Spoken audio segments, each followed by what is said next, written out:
अस्सलामुअलैकुम, आप देख रहे हैं के न्यूज HD में हूँ हारिस अली शाह गिलानी। चलते हैं आज की हम खबरों की तरफ। ले जाने A जाना quality product by Khadim's Milk Foods, Sahiwal. जमाना। रुक करेंगे कराची का, जहां से रिपोर्ट करेंगे हमारी लेडी रिपोर्टर अरूज खान।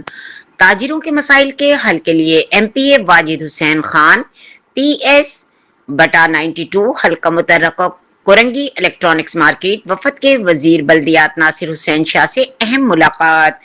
रुकन सूबाई असम्बली सिंध वाजिद हुसैन खान की क़यादत में Korangi electronics and mobile market के चेयरमैन इरफान भट्ट और जनरल सेक्रेटरी वक्कास कुरैशी ने अपने वफद के हमरा वजीर बल्दियात नासिर हुसैन शाह से इनके दफ्तर में खुसूसी मुलाकात की।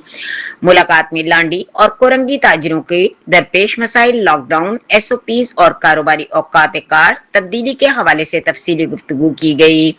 ताजिरों की आवाज वाजिद हुसैन खान ने ताजिर बिरादरी के तहफ़्फ़ुज़ात नासिर हुसैन शाह के सामने रखते हुए मुतालबा किया कि कारोबारी तबके को रिलीफ फराहम करने के लिए औकात कार में नरमी और SOPs को अमली बनाया जाए। नासिर हुसैन शाह ने MPA वाजिद हुसैन खान और इरफान भट्ट के वफद को यकीन दिलाया कि हुकूमत ताजिरों और अवाम को रिलीफ देने के लिए संजीदा है।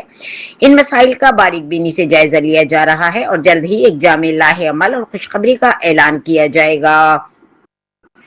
आखिर में कोरंगी इलेक्ट्रॉनिक्स यूनियन के चेयरमैन इरफान भट्ट ने ताजिरों की भरपूर नुमाइंदगी करने और उनकी आवाज आला हुक्काम तक पहुंचाने पर MPA वाजिद हुसैन खान का शुक्रिया अदा किया। इस मौके पर वाजिद हुसैन खान ने दो टोक अल्फाज में कहा कि जहां भी अवाम या कारोबारी तबके को तकलीफ होगी, पाकिस्तान तहरीक इंसाफ इनके शाना बशाना खड़ी मिलेगी।